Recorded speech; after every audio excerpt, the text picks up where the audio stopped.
In this video, we're going to look at how toxins accumulate in organisms. So first we have bioaccumulation. And this is where, as time increases, the concentration of toxins in an individual will also increase. And this is how it happens. So here we have a fish, and it's swimming around in water that is contaminated with mercury. Now at time 0, it has not incorporated any of that mercury into its tissue.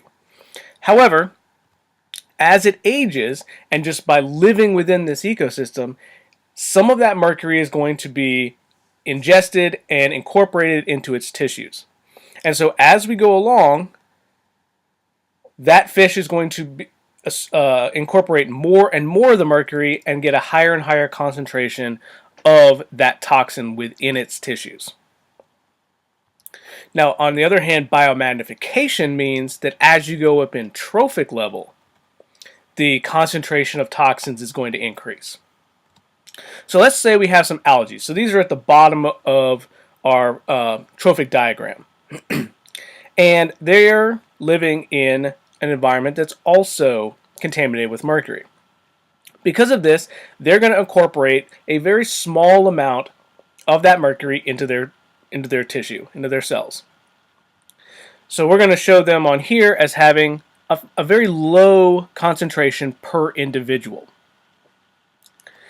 Now algae are then eaten by krill, and each krill is going to eat a bunch of algae.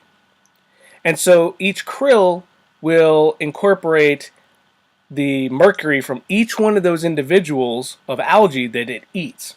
And because of this, it's going to have a much higher mercury concentration. However, it's still going to be relatively low just based on the amount. Those krill are then eaten by salmon, and again, each salmon is going to eat a bunch of krill, which means that it gets all that mercury in those krill, and so its concentration is going to be higher. And then finally, those salmon are eaten by a tuna, and again, each tuna eats a bunch of salmon, and so it has a relatively high concentration of mercury, which is why you shouldn't eat a whole lot of some of these higher level predators. So if we look at this in terms of trophic level, algae per individual has a relatively low concentration. Krill is a little bit higher, salmon higher, and tuna even higher. And it's because, remember, each individual is going to eat multiple individuals from the trophic level beneath them and incorporate all the mercury from each one of those individuals. And this is how the toxin is magnified as we go up the trophic level.